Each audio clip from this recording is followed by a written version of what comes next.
Hello guys आज हम पढ़ रहे हैं सॉलिड स्टेट चैप्टर का थर्ड टॉपिक का नाम है हमारा क्रिस्टल लैटिस और स्पेस लैटिस। गाइस इस चैप्टर के जो पहले दो टॉपिक है वो मैं आपको पहले पढ़ा चुका हूँ, classification of solids, crystalline solid and amorphous solid, और फिर मैंने क्रिस्टलाइन सॉलिड के टाइप बताए थे इससे लास्ट वाली वीडियो में। बाकी जो पिछले दो वीडियो हैं उनको आप देख लीजिएगा, उसका लिंक भी मैं आपको डिस्क्रिप्शन में दे दूंगा। आज का हमारा जो टॉपिक है बच्चों वो है हमें पढ़ना है क्रिस्टल लैटिस या फिर स्पेस लैटिस क्या होती है।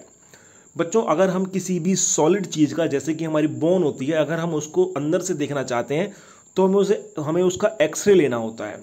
सिमिलरली अगर कोई भी क्रिस्टलाइन सॉलिड है और उस क्रिस्टलाइन सॉलिड का अगर मैं एक्सरे लेता हूं तो उस क्रिस्टलाइन सॉलिड का बच्चों एक्सरे कुछ इस तरीके से नजर आता है। तो क्रिस्टलाइन सॉलिड का जो एक्सरे इस तरीके से नजर आता है इसी को हम बोलते हैं, आपको पता है जो क्रिस्टलाइन सॉलिड्स होते हैं उनके अंदर रेगुलर अरेंजमेंट होती है एटम्स, आयंस और मॉलिक्यूल्स की, क्योंकि दो तरह के सॉलिड होते हैं, एक तो क्रिस्टलाइन और एक अमॉर्फस। क्रिस्टलाइन सॉलिड के अंदर रेगुलर अरेंजमेंट होती है और अमॉर्फस के अंदर इररेगुलर अरेंजमेंट होती है। तो जब हमारी क्रिस्टलाइन जो regular arrangement of constituent particles in three dimensional space is called space lattice और क्रिस्टल लैटिस। तो जो हमारे कॉन्स्टिट्यूएंट पार्टिकल्स होते हैं बच्चों, मैंने बताया था कॉन्स्टिट्यूएंट पार्टिकल्स का मतलब ये होता है सॉलिड जिनसे बना हुआ है, एटम्स, आयंस या फिर मॉलिक्यूल्स को बोलते हैं हम कॉन्स्टिट्यूएंट पार्टिकल्स। उनकी जो रेगुलर अरेंजमेंट होती है थ्री डायमेंशन के अंदर, 3D के अंदर, 3D का मतलब इसकी लेंथ भी हो, ब्रेड्थ भी हो और हाइट भी हो। तो 3 डायमेंशन के अंदर जो रेगुलर अरेंजमेंट होती है एटम्स, आयंस या मॉलिक्यूल्स की, उसी को बोलते हैं हम क्रिस्टल लैटिस। क्रिस्टल माने सॉलिड ही होता है, और स्पेस लैटिस बोलते हैं बच्चों। अब ये जो डायग्राम है बच्चों वो क्रिस्टल लैटिस या फिर स्पेस लैटिस का ही डायग्राम है। एग्जाम में हालांकि ये डायग्राम कभी भी पूछा नहीं गया, ना ही पूछा जाएगा। आपको खाली ये पता होना चाहिए कि क्रिस्टल लैटिस होती कैसी है। तो वो आपको नजर आ रही है क्रिस्टल लैटिस कैसे है, और आप यहाँ पर देख सकते हैं कि कैसे रेगुलर अरेंजमेंट है एटम्स की। ये जो बच्चों हमारी पूरी की पूरी क्रिस्टल लैटिस है, और इसके अंदर ये जो एटम्स रखे गए हैं आप देख सकते हैं, ये तो एक तरह की रेगुलर अरेंजमेंट आ रही है, ये एक जैसी अरेंजमेंट है, आप देख सकते हैं। तो इस एक जैसी अरेंजमेंट जो है हमारी, जो रेगुलर अरेंजमेंट है 3 डायमेंशन के अंदर, इसी को बोलते हैं हम क्रिस्टल लैटिस या फिर क्या बोलते हैं आप, स्पेस लैटिस बोलते हैं बच्चों। दूसरी बात आप ये देखें बच्चे इसके अंदर कि जो पोजीशन ऑफ कॉन्स्टिट्यूएंट्स हैं, मतलब जो एटम्स की पोजीशन है या फिर आयंस की पोजीशन है या मॉलिक्यूल्स की पोजीशन, जो ये गोल गोल रखे हुए हैं, इनकी जो पोजीशन है जहां पर एटम्स रखे गए हैं उस पोजीशन को बोलते हैं बच्चों हम लैटिस पॉइंट या फिर लैटिस साइट बोलते हैं। तो जब पोजीशन ऑफ एटम्स, ये जो एटम्स की पोजीशन है इनको क्या बोलते हैं आप, लैटिस पॉइंट बोलेंगे बच्चों या फिर लैटिस साइट बोलेंगे। और इस पूरी कंप्लीट अरेंजमेंट को, जो रेगुलर अरेंजमेंट है कॉन्स्टिट्यूएंट पार्टिकल्स की क्रिस्टलाइन सॉलिड में 3 डायमेंशन के अंदर, इसको बोलते हैं हम क्रिस्टल लैटिस या फिर स्पेस लैटिस। अब इसमें एक बात ध्यान देने वाली बात यह है बच्चों, जैसे कि मैं आपको बड़ा करके दिखाता हूं थोड़ा सा, कि यह हमारी जो क्रिस्टल लैटिस या स्पेस लैटिस है हमारी, तो इस क्रिस्टल लैटिस या स्पेस लैटिस के अंदर अगर आप इसको देखें तो आपको नजर आ रहा होगा कि ये टोटली किससे बनी हुई है, ये क्यूब से बनी हुई है। आपको नजर आ रहे होंगे, क्यूब्स नजर आ रहे होंगे बहुत सारे, जैसे कि एक क्यूब ये नजर आ रहा है, आप देख सकते हैं ये क्यूब है एक पूरा का पूरा, ये हमारा पूरा का पूरा क्यूब है, ठीक है बच्चों। ऐसी एक आपको इसके पीछे क्यूब नजर आ रहा होगा, एक बिल्कुल एग्जैक्टली इसके ऐसे पीछे क्यूब रखा हुआ है। तो ऐसी आपको और क्यूब नजर आ रहे होंगे, ये आपको एक ये क्यूब नजर आ रहा होगा, क्यूब का मतलब जैसे चौक का बॉक्स होता है, ऐसी एक क्यूब ये नजर आ रहा होगा, ऐसी आपको एक क्यूब ये नजर आ रहा होगा, ये क्यूब नजर आ रहा होगा, ऐसी ये क्यूब नजर आ रहा होगा, ऐसी आपको ये क्यूब नजर आ रहा होगा, एक क्यूब ये नजर आ रहा होगा, और एक क्यूब आपको ये नजर आ रहा होगा इसके पीछे। तो टोटली मतलब ये है बच्चों, जो स्पेस लैटिस है या क्रिस्टल लैटिस है वो किससे बनती है, वो क्यूब से बनती है। मतलब उसकी शुरुआत कहां से होती है, क्यूब से होती है। तो आप देख सकते हैं बच्चों इसके अंदर टोटल कितने क्यूब हैं, इसके अंदर टोटल 8 क्यूब्स आ रहे हैं, 8 क्यूब्स हैं टोटल इसके अंदर, 8, 1, एक इसके पीछे 2, 3, एक इसके पीछे 4, ऐसी यहां पर देखें 5, एक इसके पीछे 6, ऐसी 7 और एक इसके पीछे 8। तो टोटल 8 क्यूब से क्या बनती है हमारी, स्पेस लैटिस बनती है।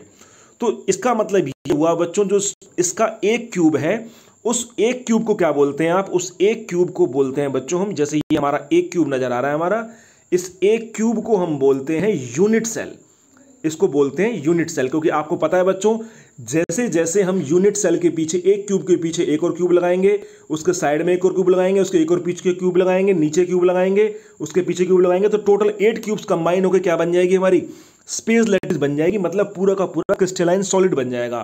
तो एक जो क्यूब है उसको क्या बोलते हैं आप, यूनिट सेल बोलते हैं बच्चों। एक क्यूब को बोलते हैं यूनिट सेल। तो यूनिट सेल क्या होता है, मैंने डेफिनेशन लिखी हुई है, the smallest part of space lattice. ये स्पेस लैटिस का सबसे छोटा पार्ट होता है, which is repeated over and over, जिसको हम क्या कर रहे हैं, बार बार रिपीट कर रहे हैं। एंड कंप्लीट स्पेस लैटिस, और बार बार रिपीट करते करते वो क्या कर देता है, पूरी की पूरी स्पेस लैटिस को कंप्लीट कर देता है। तो उसे क्या बोलते हैं, कॉल्ड यूनिट सेल। उसको हम यूनिट सेल बोलते हैं। तो यूनिट सेल क्या हो गई बच्चों, यूनिट सेल हमारी क्या हो गई, एक छोटी से छोटी यूनिट हो गई, स्मॉलेस्ट पार्ट होगा स्पेस लैटिस का, जिसको हम बार बार क्या करेंगे, रिपीट करेंगे, और वो पूरी की पूरी स्पेस लैटिस को क्या कर देगा, कंप्लीट कर देगा। मतलब 8 यूनिट सेल से क्या बन जाता है, हमारा पूरा स्पेस लैटिस बन जाता है।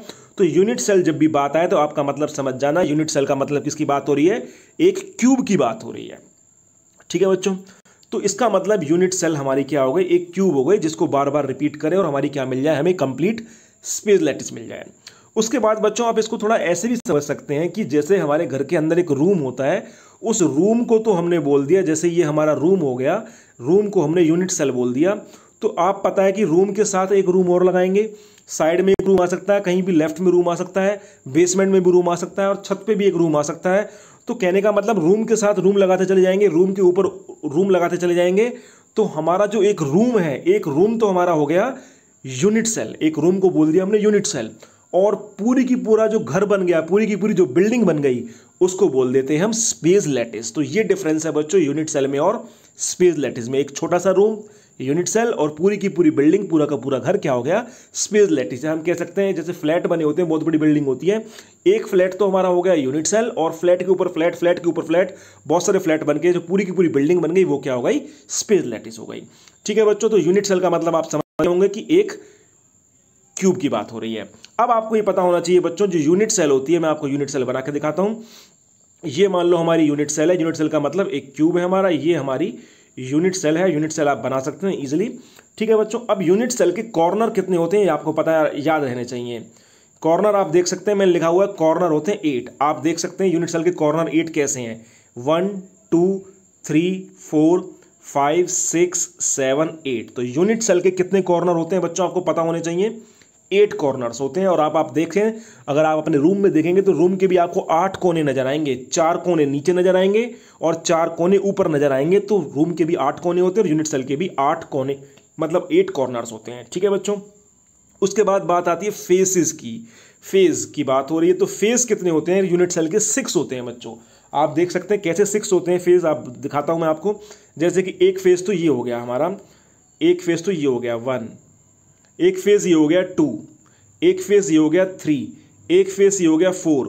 और क्योंकि बच्चों 2 डायमेंशन है, 2 डायमेंशन में हम 2 फेज दिखा नहीं पा रहे, एक फेज इसका ऊपर होगा 5 और एक फेज इसका नीचे होगा 6। तो टोटल 6 फेस होते हैं। आप देखें रूम के भी 6 फेस होते हैं, 4 तो दीवारें हो गई रूम की, तो वो 4 फेज हो गए, और एक छत और एक फर्श, टोटल कितने फेज हो गए, 6 फेज हो गए। इसी तरीके से यूनिट सेल के भी कितने फेज होते हैं बच्चों, 6 फेज होते हैं। आपने देख लिया कि यूनिट सेल के कितने फेज हैं, 6 फेज हैं, 8 कॉर्नर है। अब बारी आती है एजिस की।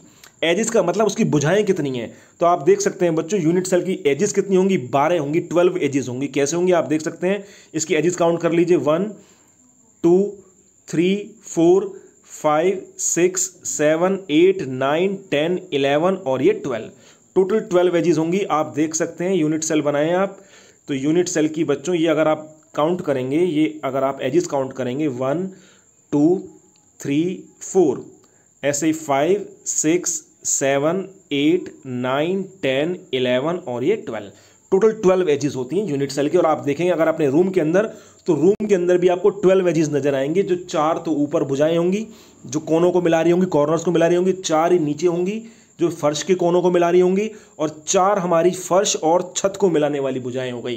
तो टोटल कितनी होती हैं, 12 होती हैं। मतलब एक यूनिट सेल बिल्कुल एग्जैक्टली जैसे मैं आपको बता रहा हूँ एक रूम की तरह बिहेव करता है। ठीक है बच्चों, तो आपको पता लग गया कि यूनिट सेल के अंदर कितने कॉर्नर होते हैं, 8 होते हैं, फेसेस कितने होते हैं, 6 होते हैं, एजिस कितने होते हैं, 12 होते हैं, और बॉडी सेंटर कितने होते हैं। बॉडी सेंटर क्या होता है बच्चों, पूरी की पूरी यूनिट सेल का सेंटर। यूनिट सेल का सेंटर क्या होगा, एक ही होगा बिल्कुल बीच में, जैसे रूम का एक ही सेंटर होगा बिल्कुल बीच में, ऐसे यूनिट सेल का भी एक ही सेंटर होता है बिल्कुल बीच में। ठीक है बच्चों, तो अब बारी आती है कि unit cell broadly unit cell हमारी दो तरह की होती हैं, एक तो प्रिमिटिव यूनिट सेल और एक नॉन प्रिमिटिव यूनिट सेल होती है। प्रिमिटिव यूनिट सेल में कहाँ होते हैं बच्चों, एटम्स एट कॉर्नर्स ओनली। इसके अंदर एटम्स कहाँ पर होंगे, सिर्फ कॉर्नर पे होंगे, मतलब जैसे 1 2 3 4 मैंने अभी बताया 5 6 7 8, सिर्फ कॉर्नर पर एटम होते हैं प्रिमिटिव यूनिट सेल के अंदर। मैं बता के दिखाता हूँ आपको, जैसे कि ये हमारी यूनिट सेल है, तो इसके अंदर एटम्स कहाँ पर है, सिर्फ कॉर्नर पर हैं। ये कॉर्नर पर एटम है 1 2 3 4 5 6 7 8, तो इसे बोलते हैं प्रिमिटिव। 6 7 8 सॉरी, तो ये प्रिमिटिव यूनिट सेल है। और नॉन प्रिमिटिव में क्या होंगे बच्चों, एटम्स हमारे जो होंगे वो कॉर्नर के अलावा अदर पोजीशंस पे भी हो सकते हैं, मतलब उसके फेसेस पर भी हो सकते हैं, बॉडी सेंटर पे भी हो सकते हैं, उसकी एजेस पर भी हो सकते हैं। जैसे कि मान लो ये मैंने एक यूनिट सेल बना दी, मतलब कि एक क्यूब बना दिया, तो इसके एटम्स कहाँ होंगे हमारे, जैसे कि ये एटम्स कॉर्नर पे हो गए 1 2 3 4 5 6 7 8, और इसके अलावा कहाँ हो सकते हैं, वो फेसेस पर भी हो सकते हैं, मतलब एक फेस ये हो गया 1 2 3 4 और एक फेज ऊपर एक फेज नीचे। तो इस तरह से हमारे जो प्रिमिटिव यूनिट सेल है आप देख सकते हैं, उसके अंदर एटम कहाँ पर होते हैं, सिर्फ कॉर्नर पर। और जबकि नॉन प्रिमिटिव के अंदर हमारे कहाँ हो सकते हैं, नॉन प्रिमिटिव नीचे दिख रही है आपको, ये कॉर्नर के अलावा अदर पोजीशंस पर भी हो सकते हैं। तो बच्चों ये हमारा टॉपिक था आज का, जिसके अंदर मैंने आपको बताया क्रिस्टल लैटिस क्या होती है। वो रेगुलर अरेंजमेंट होती है एटम्स, आयंस या मॉलिक्यूल्स की, किसमें, 3 डायमेंशन में। यूनिट क्रिस्टल लैटिस किससे बनती है, यूनिट सेल से बनती है, मतलब जो हमारा क्रिस्टल लैटिस का सबसे छोटा पार्ट होता है, जिसको बार बार रिपीट किया जाता है और वो कंप्लीट स्पेस लैटिस कर देता है, उसे बोलते हैं हम यूनिट सेल। और जिस पोजीशन पर हमारे एटम्स रखे जाते हैं यूनिट सेल में या स्पेस लैटिस में, जहाँ पर भी जिन पोजीशन और एटम रखे जाते हैं उन पोजीशन को बोलते हैं हम लैटिस पॉइंट बोलते हैं। यूनिट सेल हमारी 2 होती हैं, ब्रॉडली 2 तरह की होती हैं, वैसे इसका क्लासिफिकेशन हम आगे पढ़ेंगे। ब्रॉडली 2 तरह की होती हैं, प्रिमिटिव और नॉन प्रिमिटिव। प्रिमिटिव के अंदर एटम सिर्फ कॉर्नर पे होंगे 1 2 3 4 5 6 7 8, और नॉन प्रिमिटिव के अंदर कॉर्नर के अलावा दूसरी पोजीशंस पर भी हो सकते हैं। पोजीशन कौन कौन सी होती है यूनिट सेल के अंदर, कॉर्नर होते हैं 8, जैसे रूम के कॉर्नर 8 होते हैं, फेसेस कितने होते हैं 6 होते हैं, एजेस होती हैं हमारी, मतलब भुजाएं कितनी होती हैं 12 होती हैं, बॉडी सेंटर 1 होता है, यूनिट सेल का सेंटर 1 होता है, ये आपको याद रखना होगा हर टाइम। ठीक है बच्चों, तो ये हमारा टॉपिक कंप्लीट हो गया। आपको वीडियो अच्छा लगा हो, आपको ये मैं आपको जो टॉपिक करा रहा हूँ सारे के सारे बहुत ईजी एक्सप्लेनेशन के साथ करा रहा हूँ, तो आप इस लॉकडाउन के पीरियड के अंदर इस सारे वीडियोस को अपने फ्रेंड्स को भी शेयर कर सकते हैं, ताकि उनको ज़्यादा से ज़्यादा बेनिफिट मिले, सबसे ज़्यादा लाभ हो सके।